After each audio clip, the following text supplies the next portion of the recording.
All right, all right, all right. Good morning, good morning, good morning. It's your girl, Madam President.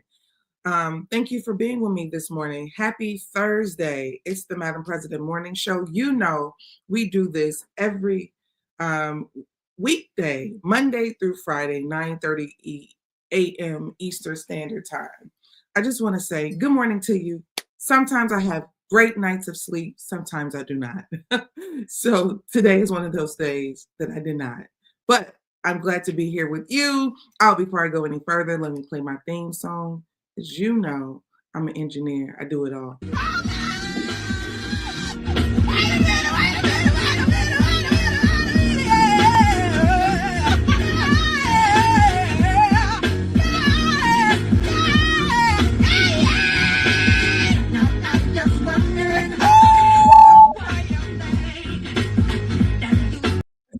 It takes a Black woman to get the morning going. Makes me think about when you're younger and you sleep and your mama and your grandma and them decide that we cleaning up on a Saturday. All the music's going on, the pots and pans going, and the hey, get up! It's time. Get your butt up, because you know I'm working on not cursing. We talked about that. Get your butt up. All right, don't forget to let me know where you're from in the chat. I'm from Chicago, born and raised. Windy City, the place where you got to buy your coat in the wintertime while you're there. Do not come to Chicago with a coat that you got from, you know what I'm saying, Savannah, Georgia. It's not going to work, okay? You got to buy your coat for Chicago in Chicago. I heard a comedian say that once. All that to say, before I go any further, let me say a quick prayer. Heavenly Father, thank you so much for waking us up today. We appreciate you. We love you. We value you. You are so beautiful, God. There is no one like you, no one in the world. You haven't created anything that is as superb as you. Thank you for giving us this day. We ask for your continuous protection, for your guidance in our lives. In your name we pray.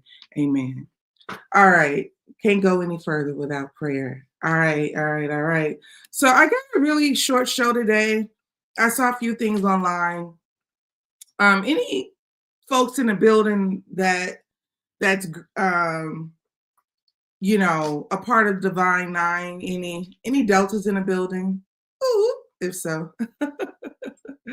Any alphas, omegas, any, I want to talk Greek, the Greek life for a second, really quickly, because I saw this article, this story about Caleb Wilson, and it's very, very, it's a sad story. I'm going to play the story for you.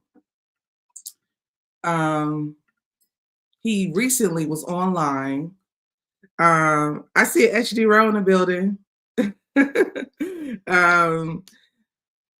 He was recently online, and basically in the process, he lost his life. So I want to share the story with you. You know me, don't take my word for it. I'll show you myself. All right, here's the story. I think about the good times, nothing but a good time. I want to see lines. I think about the good times we shared together. University student has died, and police are working to see if a fraternity ritual might be to blame. The student, 20-year-old Caleb Wilson, reportedly collapsed at this Breck Park off of Sherwood Forest Boulevard. A source tells our team that it all happened during a fraternity ritual around 3 a.m. Wilson was taken to Baton Rouge General on Bluebonnet, where he was pronounced dead. An autopsy is being performed to determine the exact cause of death. Wilson was a member of Southern's Human Jukebox Marching Band. Southern University released a statement saying, quote, Southern University is aware of an off-campus incident that may have resulted in the death of a student, Caleb Wilson. The campus community extends condolences to his family, classmates, and loved ones. Southern is cooperating fully with the Baton Rouge Police Department. A university student has died, and police are... Well, what I want to say is I had something to say about this because this story was released earlier in the week, And then there were more things that came out about the story. So at first it was, he was in the park, and then there was more details that was released that pretty much discussed he was not in the park. Of course, he was online and he was going through his online process, but supposedly he was hit in the chest, and a blow to the chest is what killed him. Now, of course, the family has, they're getting an autopsy, but this is a very, very, very important.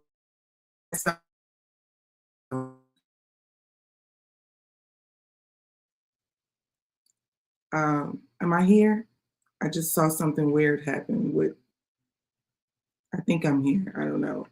If you can see me and hear me, um, let me know in the chat. Say, Madam President, you can see me and hear me. Let me know in the chat because I'm trying to share more details with you.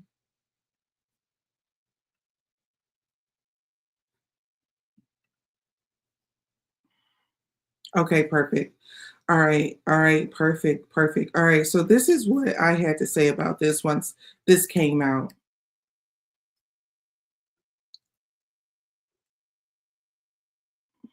This is a pretty sad story. There's an update. Members of the Mega Psi Phi fraternity at Southern University reportedly lied to authorities about where Caleb Wilson's death occurred. There's a footnote that says the hazing took place at a warehouse in Baton Rouge when Wilson was punched in the chest and collapsed, not at a park. It's so very unfortunate when you get a group of men together, Black men in general, and then there's death behind it. When you have college students who are in school for a particular reason, for acceleration, for elevation, for liberation, and other things, and then there's death behind it.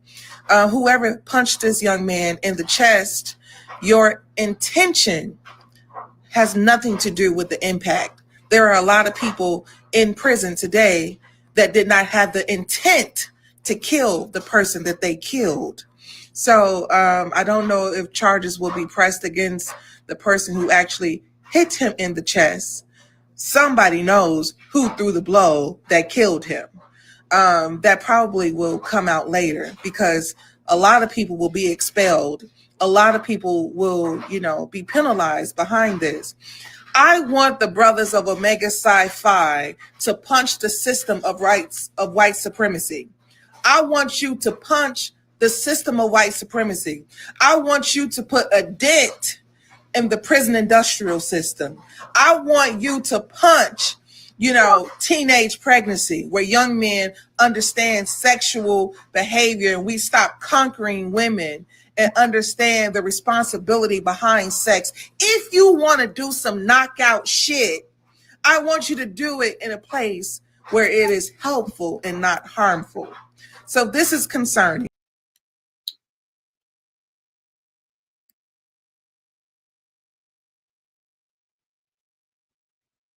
Okay, so y'all know I don't switch it up. How I talk here in the morning show is the same way online. It's the same way with my friends. It's the same way with my mama, except cursing. I told you I'm trying to stop. My mother doesn't curse, and it's funny, she'll curse you out in some capacity, but she would not be using curse words. That's just number one. But I meant what I said. I meant everything that I said as relates to why are we trying to be so harmful to each other. The one thing I'm going to tell you is this right here. Everybody that is a part of the Greek organization, the Divine Nine, one of the biggest issues that some people experience is ownership of the organization. This is my organization. I used to hear that all the time when I was a young Delta. This is my organization. This is my organization. I ain't letting you come through my organization. It's not yours. It's not yours. It does not belong to you solely. This is one of the reasons that you have young people killing somebody on campus because they have this false mindset that the organization belongs to them. They have this thought process, and this is something that I really dislike about our experience as Black people. For some reason, as a Black person, our experience frequently, we believe elevation and acceptance has to come through suffering. That's why you all love that sad ass story about, oh, I was sleeping in my car. And, that's how I became a part of the rich and famous. You should not be sleeping in your car. You should not. You should not be sleeping in your car. I don't care that what you have heard and said, what they have told you, but sleeping in your car does not give you some segue of deep sacrificial suffering that automatically should be rewarded with something, on the other side. And this is what happens frequently, is that we will be abusive to people. We will be harmful to people in the name of sacrifice. Like you need to suffer in order to achieve. You need to suffer in order to be accepted into something. How many of you all, want a promotion in an environment that ensures that you suffer first? I remember having bosses that be like, I will never forget, I am not lying to you because I would not lie to you, okay? I had a boss, I think I was working on a TV show. I was young, probably about 20, let's say 24.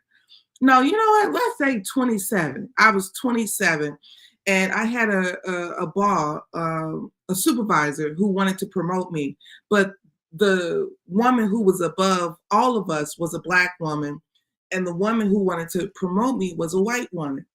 And the white woman goes to both of our bosses, and she says, I like Chanel. I want to give her a promotion. And the boss responded to the white woman and said to her, she said, I like Chanel too, but she has not earned her stripes. Am I a tiger? Why would I need to earn stripes? What the hell?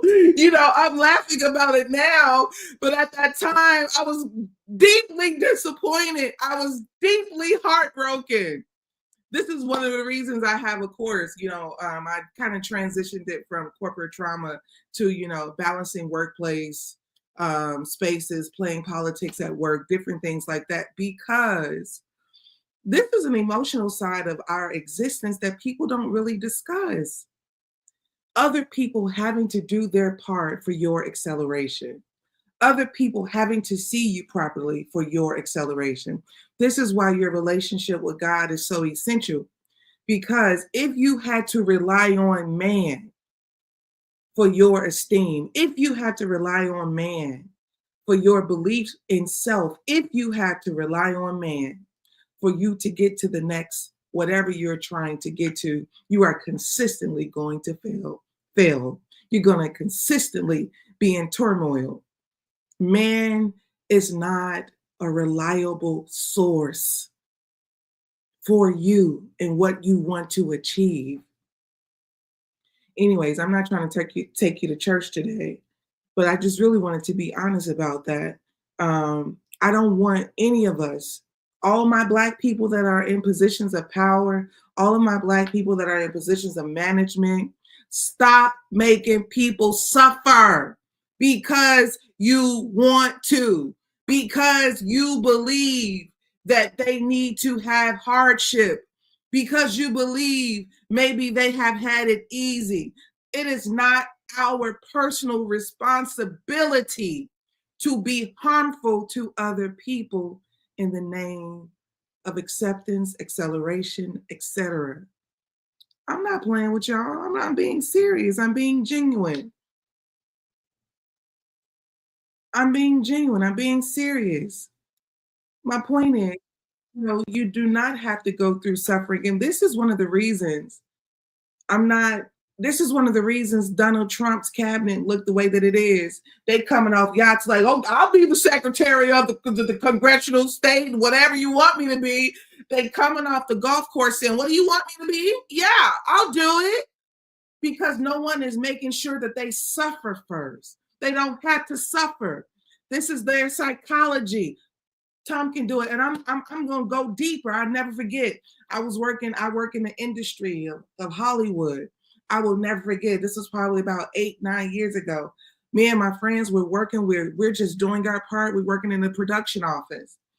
And we had a supervisor, a older white man. And at this time, I don't remember where this guy came from, but this was a white boy who looked like he was like one of those football jocks. He just looked like he played in Dawson's Creek or something. He just was like, had a 6'3" build, had the hair that you could do this with. It was just like, I would like look at him like, when did he become a PA? It was just strange. But all that to say, he had a presence about himself. He had that standard appeal that most folks would say, this is a white male model. All that to say, I will never forget, I'm sitting down doing my work, and one of the older white men who's a producer, he comes into the office. He looks at this guy. He said, "Hey, who are you?" And then let's just say the guy says, "Well, my name is Mike." So the guy, the older white guy, he says, "Hey, who are you?" And he says, "Hey, my name's Mike." And he was like, he shook this white boy's hand. This was them connecting. He shook his hand. He stood him up. He said, "Well, when did you get here?" He said, he looked at him. He's looking at a young version of himself.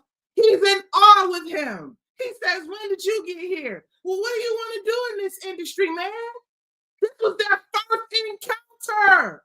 That first encounter was, what do you want to do? It wasn't, go to my car so I can run you over so you can suffer. I don't like you. It was, what do you want to do? And he looked at him. He was like, "I think I want to go the producer route, man." He was like, "Well, come and tell me." This is what he told me. He said, "Come into my office." This makes me so heartbroken. Y'all think I'm playing. I'm the thing that pisses me off about this, and I'm sensitive about this, is because this young man, Caleb, was 20 years old. Nobody will ever get a chance to tell him, "Come into my office." Because he was around a bunch of niggas, a bunch of dumb niggas. And the one thing a bunch of dumb niggas gonna do is self-destruct if they don't do anything else. I'm gonna show you how to kill you. I'm going to kill you. I'm gonna show you how to kill. I'm gonna show you how to do drugs. I'm gonna show you how to be a hoe. I'm gonna show you everything that's going to destroy you. Everything that's going to be destructive. It is so easy to obtain in our community. But that white boy I used to work with, yeah. When that white man saw him, he looked at him and said, "What do you want to do? What do you want to be? Step into my office." Meanwhile, every time I was working under some Black women, it was extreme suffering, except a few. I don't want that for us. I don't want that for your children. I'm Madam President. This is the Madam President Morning Show. And don't forget, this is brought to you by FlyNubianMoney.com. When you want to get your mind up, you want to get your money up, text Queens to 87948. Don't forget to text Queens to 87948. I want you all to have the privilege that you deserve. I want you to know that people can tell you, "Come and step into my office." You ain't got to suffer behind it. This is a misconception. Why do you feel like you have to suffer? And some of their delusion is they've had 400 plus years of free labor. So some of the things that they have achieved and accomplished, it's because of us. It's because of a government that has been assisting them. I showed you in our last video a couple weeks ago when I read the report that the NFL did not pay federal taxes for centuries, For at least a century, the NFL did not pay federal taxes. And let me ask you what you and your bloodline could do if you didn't pay federal taxes. So some of the achievement and the success in this country, it's not by mistake, it's by design. And one of the things that Black people have to understand is that you got to have things by design too. And you cannot be self-destructive. You cannot be self-destructive, and you cannot self-destruct, and you cannot destroy others. Speaking of, I want to get to the money. I did this video yesterday because I wanted people to see there in our community, everybody feels like, especially with this new world of social media, so many people feel like they're not doing well. So many people feel like they're just behind the clock. And I don't want you to feel like that. In fact, I know statistically, and let me just be honest with you, there are two things that are heavily discussed in therapy across America. The number one thing that people discuss in therapy are finances. But here's the kicker, and I read this, and this was so fascinating. It didn't matter how much money you make. That means that everybody has the same weight of needing more money if you make $50,000 a year or if you make $700,000 a year. The American psychology is that you will want more. You will want more. Greedy. I tell you this all the time. Greedy. Outrageously greedy. I try to refrain myself, even myself. I ask myself now, do you need all of this? Or you just want it? How much do you need? You know? So let me just read to you some of the statistics that I shared with my audience yesterday on Instagram. I live on Instagram a little bit more frequently than anywhere else because that's where a lot of my and I want you to see the average number. So take a look at this. If you can see this, put in the chat. If you can see salary this, for Black women varies depending on factors like education, occupation, and location. In 2024, the median weekly earnings for Black women were $1,021, which is lower than the median for white women at $1,040. The reason I want to do this video is because there are so many people, especially Black girls, who feel like they are not doing well in this world. There's so many young women and men that believe that they're being left behind. And I want you to see the average numbers because a lot of you all are making more money, above average money, but for some reason you think that you're behind. You are, being left behind, and you're not. So between the ages of 20 to 29, the average salary is $21,400. 30 to 39, $34,600. 40 to 49, $41,900. 50 to 59, $45,100. I know some of you been working for the last 8 to 10 years and you've grossed about $100K, $96,000, $122,000.